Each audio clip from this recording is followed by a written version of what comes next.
तर काश्मीर ते कन्याकुमारी पर्यंत पवारांची बारामती असंच म्हणतात असं सुप्रिया सुळे यांनी म्हटलंय। पक्ष फोडला तरी यांचं पोट भरत नाही अशी टीका देखील सुप्रिया सुळेंनी केली। सत्याच्या बाजूने उभं राहून वडिलांचं नाव रोशन करेल असं देखील सुप्रिया सुळे यांनी म्हटलेलं आहे।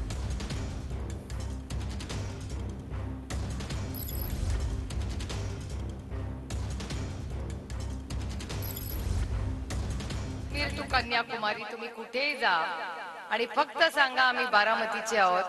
पहिला माणूस म्हणणार शरद पवारांची बारामती। जे लोक आहेत ना जे आपल्या विरोधात कट कारस्थान करतायत, ज्यांना शरद पवाराला संपवायचंय, ही भाषा माझी नाही। ते बारामतीत येऊन म्हणले की आम्हाला शरद पवारांना संपवायचंय। का संपवायचंय तुम्हाला? एवढी तर सत्ता आहे तुमची। आमच्या घराचं काय केलं, आमच्या पक्षाचं काय केलं आपल्या तुम्हाला सगळ्यांनाच माहिती आहे। एवढं झालं तरी पोट भरे ना पाहिजे। तुम्ही माझ्या जागेवर असतं काय उभेला असता? वडिलांना सोडलं असतं?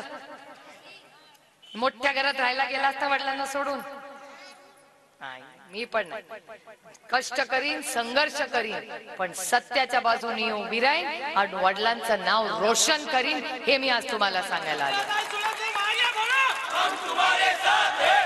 अरे आपले गडकरी साहेब जरी वेगळ्या पक्षात असले तर गडकरी साहेब चांगले, आपल्याला मदत करतात, सुडाचं राजकारण करत नाही।